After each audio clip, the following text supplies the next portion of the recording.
अस्सलाम वालेकुम दोस्तों, मुझे नदीम खिलजी कहते हैं। हमारे जो पश्तून भाई हैं वो अक्सर मुझे कहते हैं, खिलजी भाई आप बहुत ज़्यादा व्लॉग्स बनाते हैं, हर किस्म के व्लॉग्स बनाते हैं, लेकिन आप हमारे लिए आवाज़ बुलंद करें। आप हम जो इस दहशतगर्दी के अंदर हम जो इतनी कुर्बानियाँ दे रहे हैं, हमेशा हमारा ही खून बहता है, आप इसके लिए हम आवाज़ बुलंद करें। मैंने कहा मेरे भाई बिल्कुल आप दुरुस्त कह रहे हैं, कोई शक नहीं है, जितनी कुर्बानियाँ आप लोगों ने दी हैं किसी ने नहीं दी, इसमें कोई शक नहीं है। हम बिलाशुबा आप जो है ना गैरों की जंग का हिस्सा बन चुके हैं। हमेशा आपके बच्चों ने, बूढ़ों ने, औरतों ने, माओं ने, सब ने ये कुर्बानियाँ दी हैं, लेकिन हम भी इंशाल्लाह हमेशा जहाँ तक हो सका अपनी आवाज़ बुलंद करते रहेंगे और सवाल पूछते रहेंगे कि आया क्यों खैबर पख्तूनख्वा के अंदर ही आप पख्तून लोग ही क्यों कुर्बानी दे रहे हैं, हमेशा वही तख्ता मशक क्यों बनते हैं। वाकई सवाल तो पूछा जाना बनता है।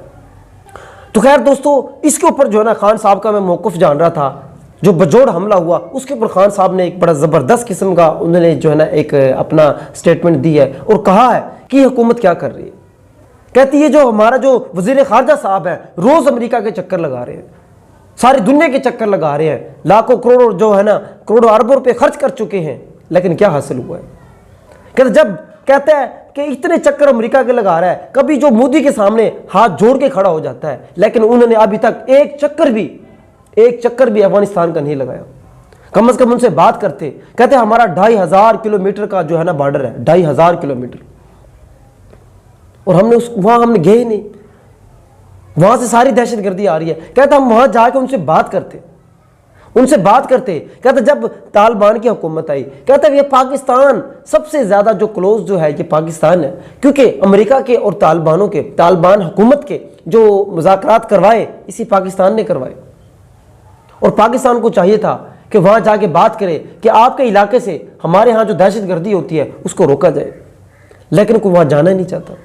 कितनी अफसोस की बात है ये। और उसमें कोई शक नहीं है, ये जो नई हुकूमत है वो पाकिस्तान के लिए एक नरम गोशा रखती है। पहले वाले जो अशरफ गनी था, कहता वो रोज़ जो है रोज़ाना पाकिस्तान के खिलाफ कोई ना कोई स्टेटमेंट देता था, लेकिन दोस्तों अब ऐसा नहीं है। ये हमारी अपनी कोताही है, पता नहीं ये किसके हुकूमत पे, किसके इशारे पे ये चल रहे हैं। तो खैर दोस्तों, ये बड़ा ज़बरदस्त मौक़िफ़ था खान साहब का। उनका मकसद ये था कहने का कि आप अफ़गान हुकूमत से मुज़ाकरात करें, उनसे बात करें, वहाँ जाएं, उनको कहें कि दहशतगर्दी क्यों आ रही है, उनसे डील करें। आप तो उसको भूल ही चुके हैं, जिसका सबसे ज़्यादा बॉर्डर लगता है उस मुल्क को तो आप भूल ही चुके हैं। दोस्तों, इसके ऊपर अपनी राय ज़रूर दीजिएगा। बहुत शुक्रिया, अल्लाह हाफ़िज़।